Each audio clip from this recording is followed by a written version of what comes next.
Morihei Ueshiba, quando criança, tinha uma saúde muito frágil. E como ele era filho único, né, de uma família que não costumava nascer homens, ele foi muito mimado. O pai dele, principalmente, aceitava tudo que ele fazia. Então ele teve uma saúde frágil, ele gostava de ficar em casa lendo, ele não era uma criança que gostava de nadar, de fazer exercício físico, ele era bem...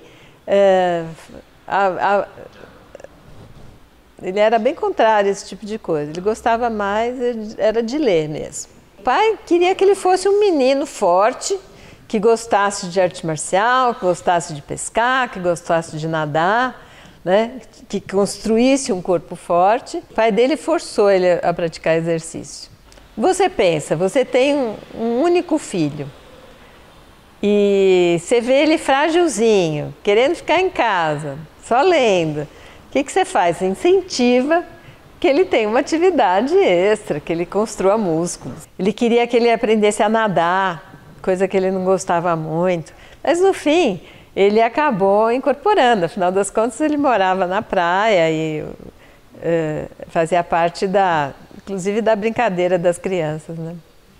E a mãe, por outro lado, influenciava ele mais a ler, a escrever. Então ele gostou muito de frequentar a escola quando criança, né? A escola era dentro dos templos budistas. Aliás, isso era uma coisa comum naquela época. As escolas eram dentro dos templos, né? Imagina, a escola japonesa colocava como conteúdo os clássicos chineses, a filosofia do Confúcio, né?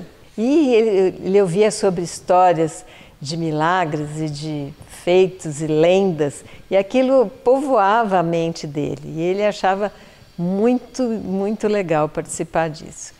Eles aprendiam a ler e a escrever, a contar, óbvio, mas tinha esse enfoque religioso, né? A mãe dele queria que ele fosse um sacerdote, porque ela via nele um talento espiritual, desde pequeno. Mas o pai dele falou: o quê? Meu filho único virar sacerdote? De jeito nenhum. Aos 12 anos, Morihei entra na escola colegial.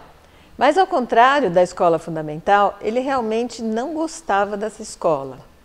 Então, ao invés dessa escola formal, ele entra numa escola de Soroban, que é uma escola de ábaco, cálculos matemáticos. Ele era uma criança, um adolescente muito mimado.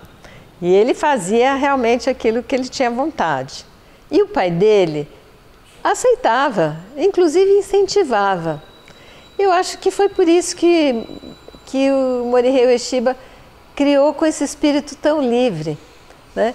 Eu lendo a história dele, eu realmente me surpreendo de ver a liberdade que ele tinha, de ir para cá, de ir para lá, de aprender, de esquecer todo mundo, não se preocupar e levar a vida dele. O filho dele, Kishomaru Ueshiba, ele fala com um certo rancor desse espírito do seu pai, porque ele realmente não se preocupava com a família.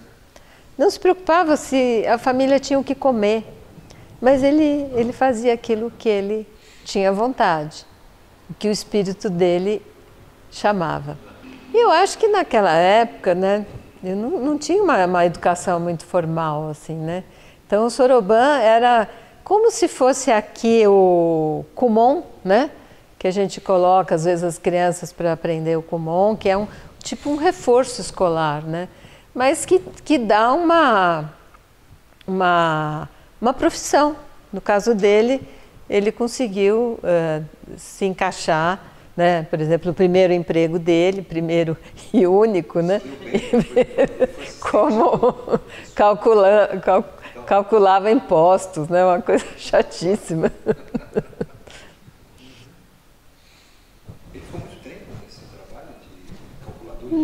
Não ficou, ele não ficou nem um ano no primeiro emprego dele. Apesar de ter sido muito bem, ter ido muito bem no serviço que ele fazia, ele tinha muita habilidade e recebeu um convite para trabalhar na filial em Tóquio. Mas ele não aceitou porque realmente ele não queria essa vida de ficar dentro do escritório. Imagina. Ele foi. Imagina o espírito de Morihei Ueshiba dentro do escritório. Não ia dar certo. Mas ele foi, né? Trabalhou. Para Tóquio, mas ele não foi trabalhar nessa empresa. Ele foi por conta própria. Quando ele foi para Tóquio, foi a primeira vez que ele saiu da cidade dele. Inclusive, o pai dele deu um dinheiro para ele se sustentar lá. E realmente ele usou esse dinheiro para iniciar. Tinha um parente lá. E quando ele chegou em Tóquio, ele foi visitar esse parente. Mas ele achou que o parente ia dar uma ajuda para ele. Mas o que esse cara falou para ele? Olha, no começo a gente tem que se esforçar mesmo e tentar fazer as coisas por conta própria. Então não estendeu a mão ao Ueshiba. E ele ficou bem chateado com isso. Ele era fabricante de sabão, esse parente? Esse parente era fabricante de sabão e tinha um comércio de papelaria. Mas, com esse comércio de papelaria, Morihei Ueshiba teve uma ideia que falou, então eu também vou fazer o seguinte. Então, ele pegou o dinheiro dele, comprou uma quantidade de material de trabalho para vender e ia de porta em porta. Né? Naquela época tinha muito essa coisa do vendedor de porta em porta. E ele ia vendendo esses artigos de papelaria.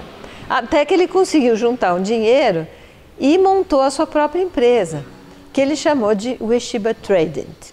Né? E teve alguns funcionários. E assim, alguns livros dizem que ele foi muito bem sucedido, outros falam que ele foi à falência.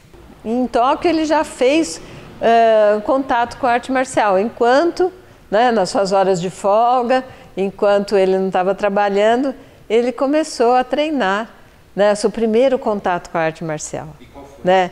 Primeiro foi um Jujutsu, né, um Kito-ryu, que era um tipo de judô tradicional da época do 4º shogunato.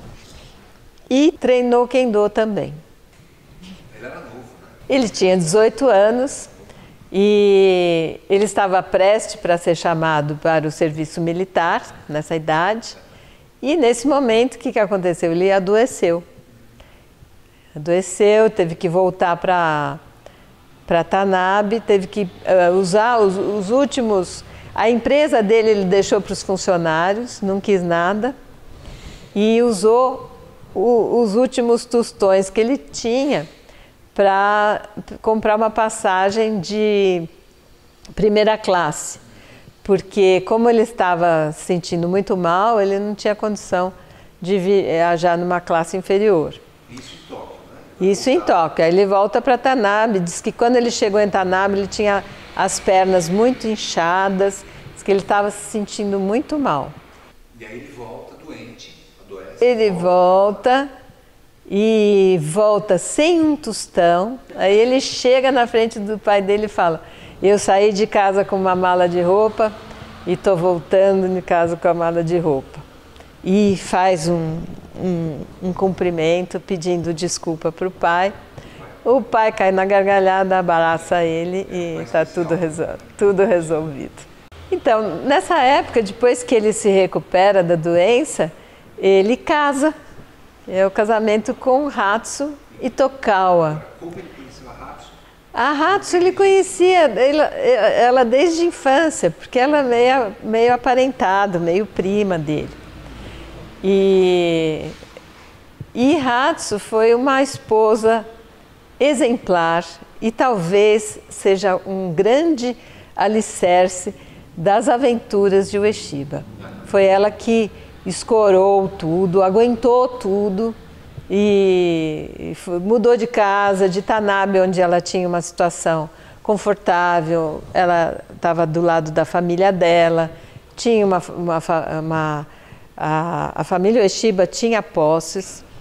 E aí ela vai para Ayabe, na comunidade Omoto, naquela situação de muita dificuldade. Chegaram a passar fome lá. Antes disso, aliás, ela foi para Hokkaido, naquela vida inóspita e gelada e difícil. Com o filho junto? Com filho, com criança. né? E sempre ela ao lado do Morihei Ueshiba. O filho dele falou que nunca viu ele fazer um elogio, nunca viu ele fazer um carinho na mãe. Sempre tinha uma relação bem, como a gente pode falar, bem distante, assim. Mas eles eram parceiros de vida, assim.